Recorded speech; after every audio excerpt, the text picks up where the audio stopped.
Testing 1 2, testing 1 2. Welcome to House Culture Conversations. What's happening, DJ Dewey B?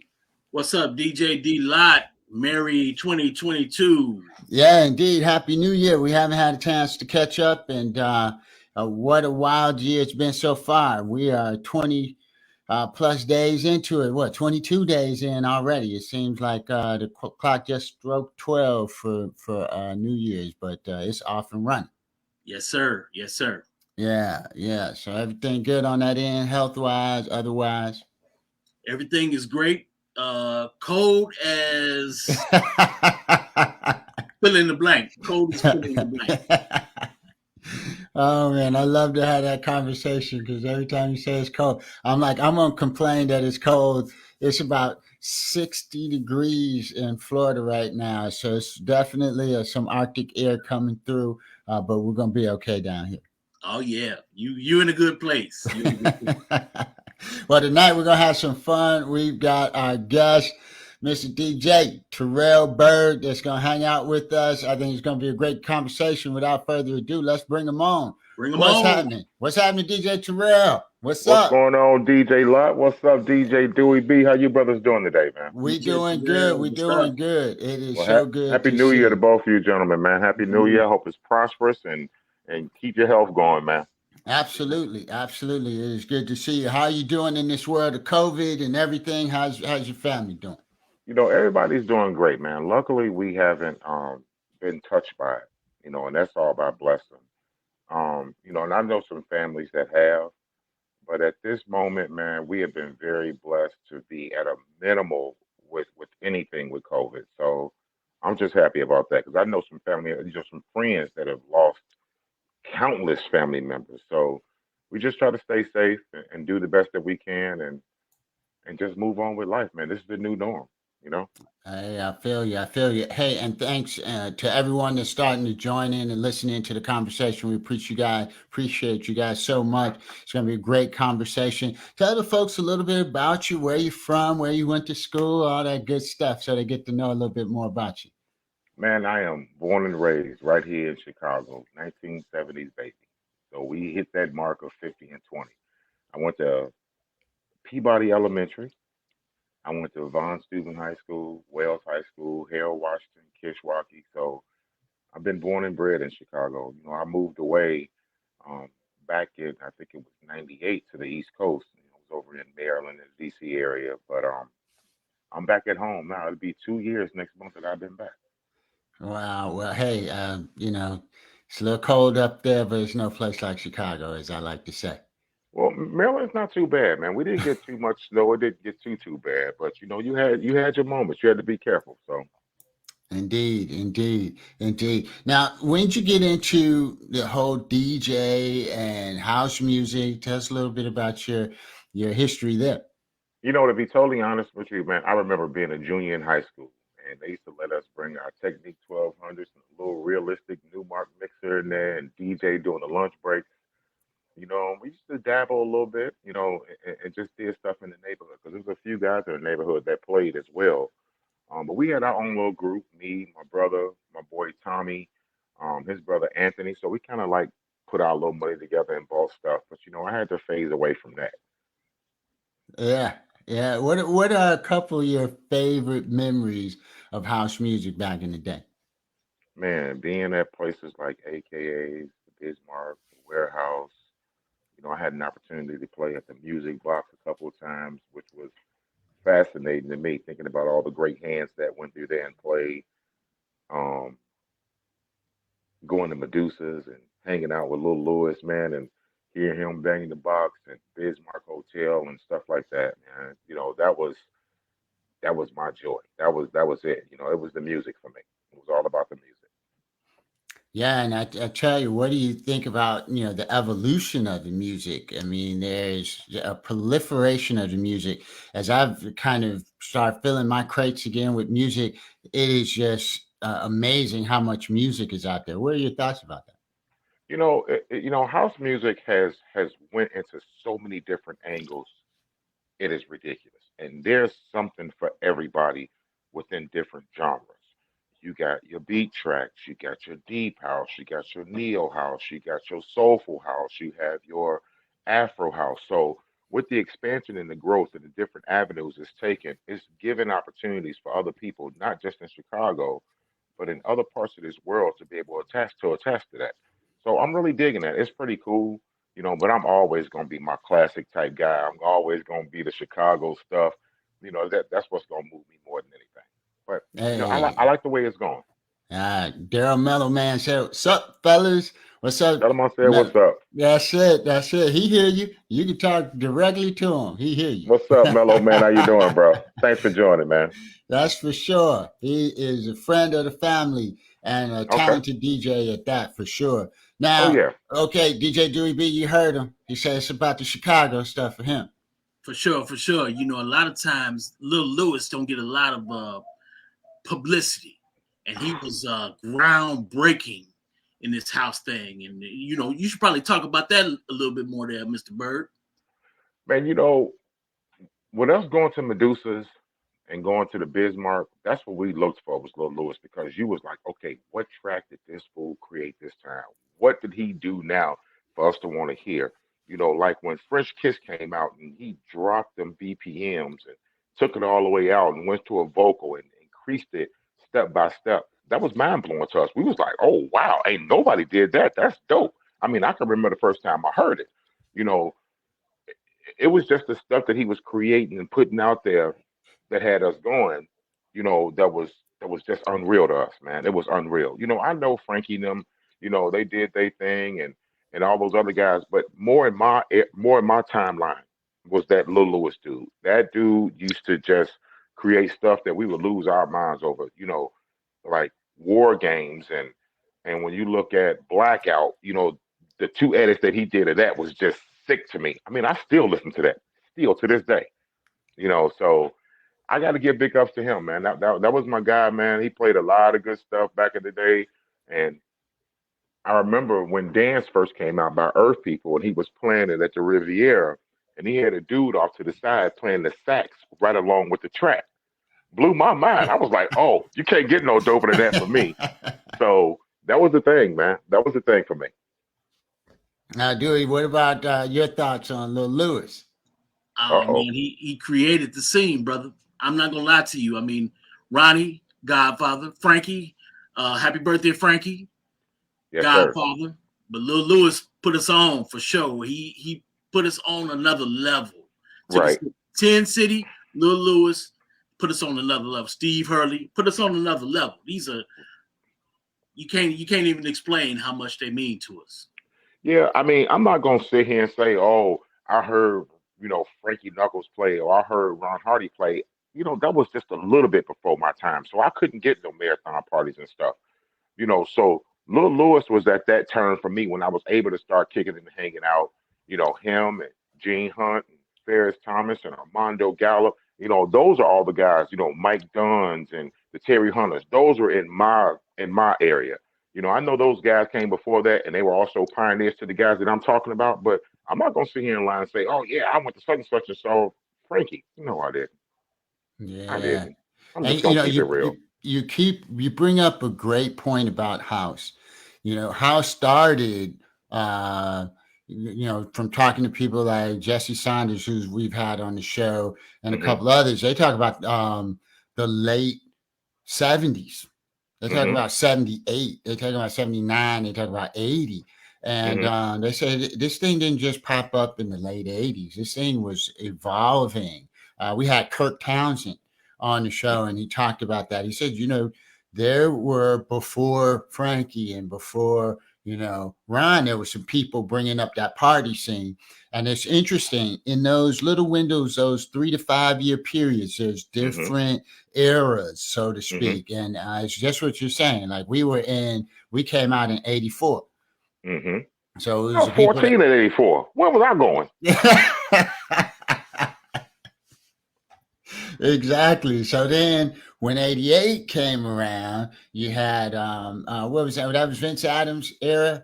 Mhm. That was his era and some of the other Mhm. things that was going on. So it was just some beautiful, different flavors that came through in that I call it about a 12-year period, where some significant voices of house and some real just amazing music. And to your point, Lil Louis during that time was outstanding.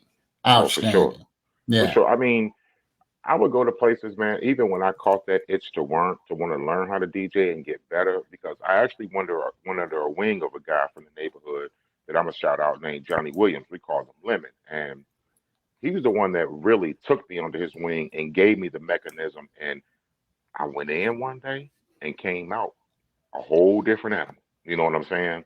On the vinyl side. So I used to go to parties and I would listen to blends. I would listen to songs. I was like, I don't have that in my crate. I'm going up to the DJ booth. What's the name of that? Where'd you get that from? I'm going to go buy it. And I would go home and buy them albums and I would try the same thing. So they gave me a lot of love by even telling me that info. But I was in gramophones and I was down on that loop, digging through crates and digging through stuff. Man, I didn't, for me, I thought I had a vast album collection, but looking at some of these other dudes, I'm like, man, I ain't got nothing compared to them at all. Then I lost it. Yeah, Dewey talked a little bit about, just the curating of music and the commitment to being in those crates, looking for that music, being in those stores, digging out those jams. That has not changed. That's part of the program right now. You got to go out there and find these cuts, man, and invest in them. Spend some money, everybody. Buy some records. Damn it, buy some records. I think one of the worst things for me is for somebody to be like, hey, man, send me a copy of that. Yes, sir. Yes, sir. Send you a copy of that. Man, do you know how much searching and digging and downloading, how many times my credit card then ran through all these music streams to get this stuff? You want me to just give you something? No, I'll tell you where to get it. I'll tell you the name of it. But I really don't share much music with many people outside of my brother and a couple of friends because we exchange stuff back and forth. Outside of that, I think that's a complete insult for you to ask me for my music. Like, really? Hey, that's real talk right there. I tell you, I was every time I talk to people about music, I ask them the question, when the last time you bought some music? And everybody be like, oh, I haven't had to buy any music, and I got a really nice collection. I said, what do you think the artist appreciates about that? That you listening to their music, enjoying their music, that they put their blood, sweat, and tears into, right? And the DJ spent his money to get you dancing on the dance floor all night. Right. It's kind of funny because you have a lot of people out here that create their own edits and their own music, and that's cool. Big ups. I get it. And then some guys, I wouldn't say don't share because I would never say, can I have? If you're making music, I'm going to ask you, what do you want for it? Or can I buy a copy of this out of respect to you? And then some people say, oh, no, I don't sell my stuff. I get it. There is a level of uniqueness that every DJ should have. But then I look at it on the other side of the coin. I'm like, man, don't you want your stuff heard? At every opportunity it can be played. Don't you want people to hear this? So, it's like a 6 in one hand and half a dozen in the other when it comes to me with that. And I don't try to really pursue it or get on people's nerves about it and really not say anything too harsh about it. But if I was making music like that, I want everybody to hear. Absolutely. I did. Everybody. Bang it out every chance you get. I'm going to give you 4 different versions of it. So absolutely. See. Well, I think we done struck a chord with DJ Terrell Mellow, man. We see you out there. He like, you better tell him. I mean, that's the point of making music. That's what my logo. See the logo on my shirt? That's what it means. I created this. Well, actually, I'm gonna be honest with you. It was a thought process that I had that DJ Fantasy did for me. Big ups to her. She was a great help to me when we were kicking it. But it just pretty much means the album is the music. The headphones is the sound, the wings is the flight. So that's what our music should be doing to that crowd. I want you to listen to this music. I want you to hear this sound, and I want you to be ready to fly, and let's go. So it's more like Sphinx wings rising from the ashes for me because I left this game a long time ago. I left Chicago, and I've always had a love for house, and this is my rebirth back into this by promoting my brand. That's it. Oh my gosh, man! This is Dewey. Anything else on that part of the conversation? That's rich right there. That's a masterclass for all y'all that curate music, do it the right way. Yeah. Do it the right way. You know what? What else would be nice if we could get some of these clubs to actually sell some of this music inside the club. You know, I went to Prince's Pretend Club up in Minneapolis way back in the day, and you could buy anything from Prince at that club. You know, he might not have nothing to do with it, but you could buy anything from Prince at that club back in the day, and it should be the same way. This right now should be the same way right now. You know, it's tough because even if I go out and make a mix and I want to sell these mixes, I'm kind of skeptical about that because I don't want nobody coming to me saying, "Oh, you sold my music in a mix." You know, some of these people out here are really, really, really protective of their stuff. And I'm like, but that's what I do. I DJ. So why can't I play your song in a mix? And if somebody wants the mix, I can sell them a copy of it. So I don't even sell my mixes, man. I just give them away to some people. They ask, man, I'll do something special for you, you know, or I'll do this. But it's like, once again, six in one hand, half a dozen in the other. Do I sell them to try to profit from them? I'm not pressed for no money, but it's still work. I still take Yeah. 2 hours of my time to do this, and it's like you're at a crossroads. So I don't want to step on nobody's toes, man. This industry is already bad enough with the clicks and the this. And I don't like this person, so I'm not gonna kick it with you. I don't like this, so I'm not gonna do this. So I try to stay out the way. And the best advice that somebody gave me when I moved back to Chicago was, much as I love my brother, was to separate myself from him. Don't let people think that you riding his coattails to get where you want to be. Be your own individual. And that's what I've been able to do. Now I want to collaborate with that dude because it'd be dope. Twins DJing, banging it out. Has anybody ever seen that? So I've been trying to pull him into it, but you know, he got some, you know, little ways with him and he ain't ready to move on. But I told him, I was like, dog, that'd be so dope. I said, I don't care who plays first or second. But if you play behind me, you better be ready to play. That's all Better I'm be telling ready. Better be you. You ready. better be Hey, ready. You better have that game up. what's happening, Miss Roberts and Janetta O'Neill? Thank you guys so much for joining and listening in, and everybody out there that's checking out this dope conversation with DJ Terrell Byrd. It's real talk tonight, folks.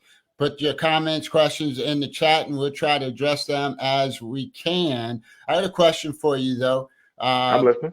What do you think about this kind of virtual world and where we're at right now? Because we're all shut in from COVID. I mean, we're opening up a little bit. There's starting to be some parties, but what do you think this whole, Twitch and Facebook Live and getting our music out there virtually is all about?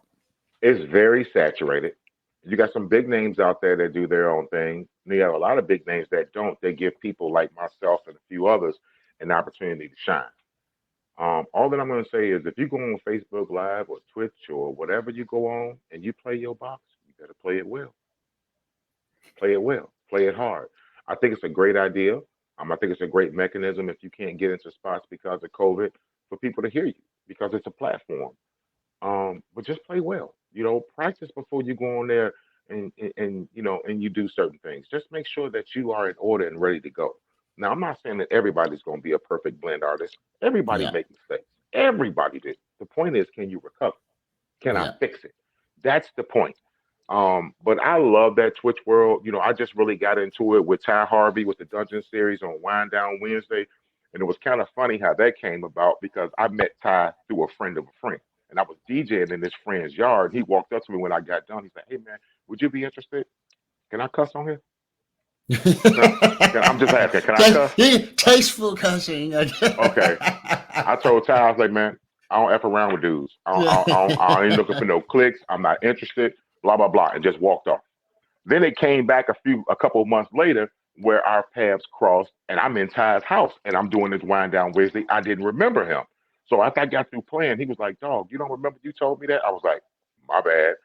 But Ty's been instrumental in helping push my brand, push the Dungeon series, put me out there in front of people, and we're doing it the right way. You know, we're not dogging nobody else.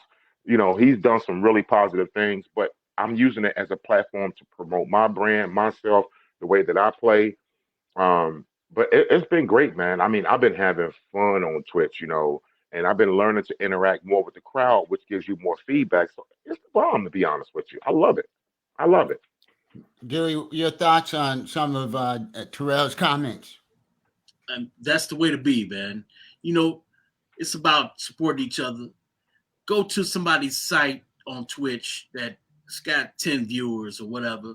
Show them some love. That's what it's all Right. about, That's what it's all about. Oh, for sure. For sure. But sometimes I want to go in there and drop my link in there. Check me out on such such. But then you think you stepping on somebody's toes when you do that. So got to be careful. You just got to be Yeah, careful. But and I think there's, I think the DJs, certain DJs are starting to figure it out, right? So, hmm whenever I'm on, if DJ Dewey B's on, if even you are listening in, I'm like, guys, go put your stuff in the chat. I'm promoting you guys because we ought to be supporting each other, right? Because it's a family. That's what yeah, makes house so special. Is yes, that there shouldn't be any cliques. It shouldn't be any beef because if you go back to the day, it's always been about the music. That's one of the man. things DJ Dewey B always told me. It's like, man, forget all the other stuff. It's about the music, man. If it's Yeah, some foolishness popping off, maybe some squabbles or this, that, the other, he'd be like, get on your box, play your music, and let the people dance. yeah.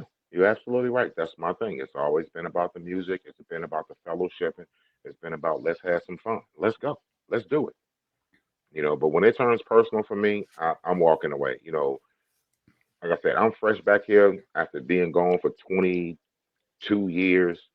And it's amazing on how much that I've seen in such a short amount of time that it just alienates me even more to where I just try to stay away and just do my own thing. I'm not in it for the pub, the fame. If people love the way I play and if they want to listen, I'm down for it. If you invite me to do a party, I'm there for you. Make sure your money right, dog. Um, but outside of that, man, I try not to get mixed up, and I know my brother has created his own thing. And a lot of people didn't even know he had a brother. People didn't even know we were twins. So when we pop up someplace together, like, what the? Or people run up on me, like, what's up, Vernell? I was like, I ain't Vernell because I would have approached you in a whole different manner. You know what I'm saying? So I'm still trying to pull away. So the way that I'm doing that is trying to do a little bit more Facebook lives with my name in it, with my stuff on, do Instagram lives when I'm playing over at Room 43, and just keep shouting it out. It's not separation of death, it's separation of growth, of Yes. two independent parties growing. So I that's what I'm love looking that. at it as. I love that. Yeah. So tell us a little bit more about your repertoire, where you're playing at, where people can connect with you and listen to you. Cool. Well, you might catch me every now and then on Facebook Live if I get that itch. But I got some stuff on Mixcloud and SoundCloud. My intention is to grow both of those so I can put unlimited plays of different stuff on there because then I'll let you put a certain amount on there per month. Um, you can hit me up at djterrellbird@gmail.com. I'll make you a mix. I don't care. Um, I'm on Instagram at Terrell Bird, Terrell.bird.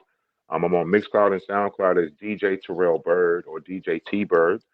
Um, but I'm at Room 43. I normally play down there maybe once or twice a month on Thursday nights for our House Music Thursday with Dungeon Series. And that's been pretty cool. But it's been a little slow because of COVID, and we get it, we understand it. But for the brave ones that come out, I'm gonna give you a show. Period. I'm gonna give you a show, and we're gonna get you on your feet, and we're gonna have some fun.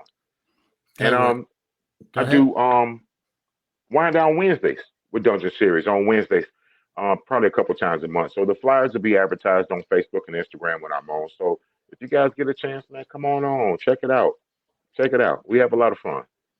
Yes, yeah, we will definitely do that. We will definitely do that. Where do you see this thing going? This whole house thing, where we're at now, but where do you see it going in the future?